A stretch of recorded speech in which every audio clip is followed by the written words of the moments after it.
primary holistic health practitioner, and I'd like to speak on hernias, hiatal hernias today. Welcome. There's a book written by Deb Shapiro called Your Body Speaks Your Mind, Decoding the Emotional, Psychological, and Spiritual Messages that Underline Illness. She explains that hiatal hernia or hernias are caused by exertion or injury, heavy lifting, straining, or excessive coughing. But also she speaks of a weakening or collapse of psycho-emotional energy, which means we're trying to cope with too much at once and collapse under the weight. Or we're straining to do everything right and pushing ourselves too far. We are experiencing a weakening from inner fears and anxiety so that there's no reserves of our personal strength. Also, over anxious thinking patterns or a fearful mental state. Possibly losing psychological control, strength, or courage. We may have experienced a drastic change in living conditions. Maybe our childhood conditions that are still left unresolved are giving rise to fear and insecurity. We have a body-mind dialogue. Here's some questions we can ask ourselves. Do I need to be contained in some way? Am I resisting someone else's control? Are you pushing away a part of yourself? And if so, what part? What do you need to reclaim that part of yourself?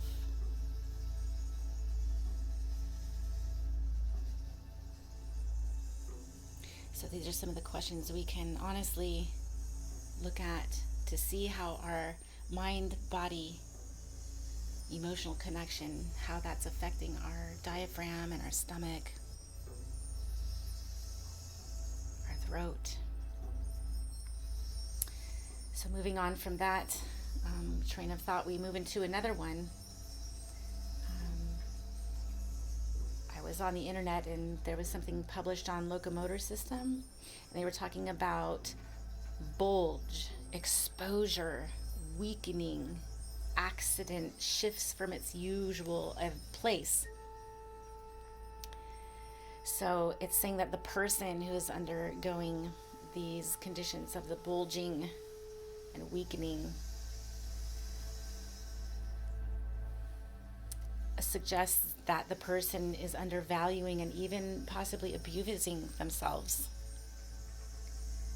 trying to solve problems that we don't want to face.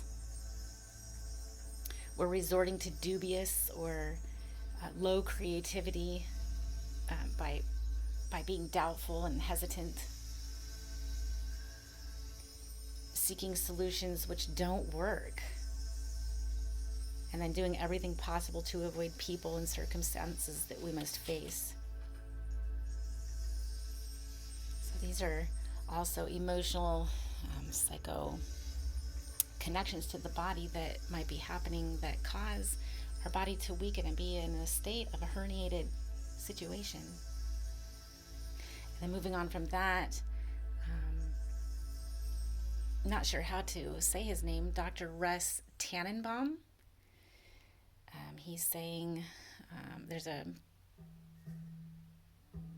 document written by Dr. Cliff Fruit Handler, DC. He said that the hiatal hernia is a great mimicker of heart attacks and other issues in the abdominal, chest, thoracic spine regions. The cramped position, which I find is interesting because we might even find ourselves being in a cramped position. The cramped position of the stomach can also stress the vagus nerve, which stimulates the release of hydrochloric acid, which interferes with movement of the diaphragm, and then we can't take a deep breath.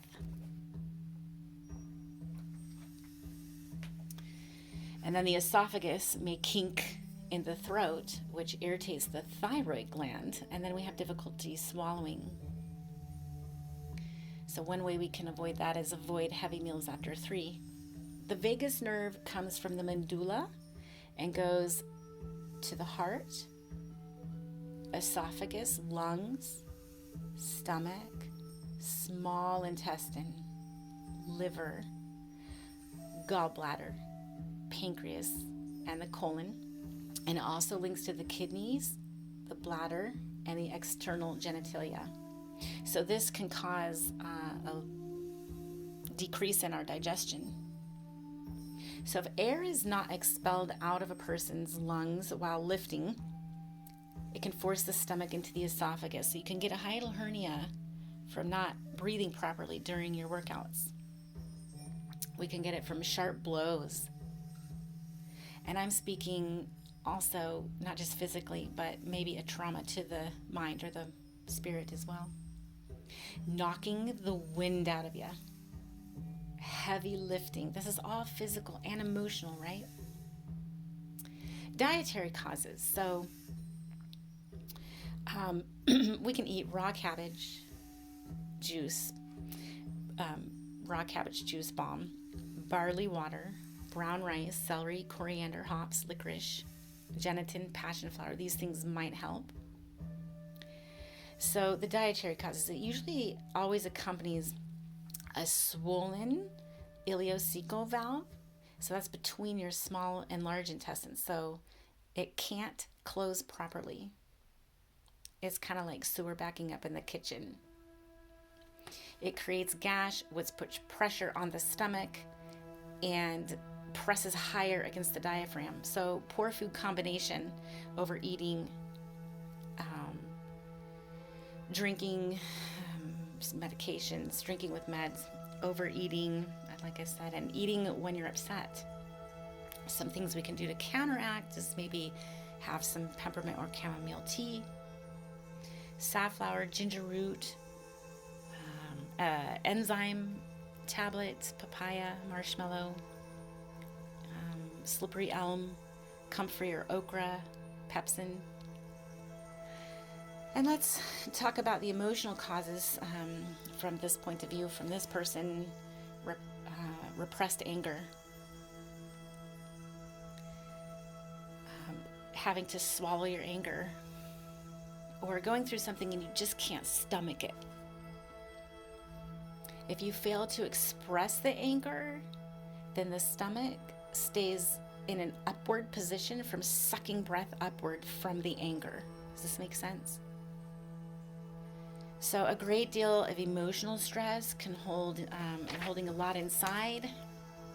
And then somehow this also relates to TMJ. So that's your jaw, grinding your teeth, headaches, just all this stress, suppression of anger, living with someone who's quick-tempered.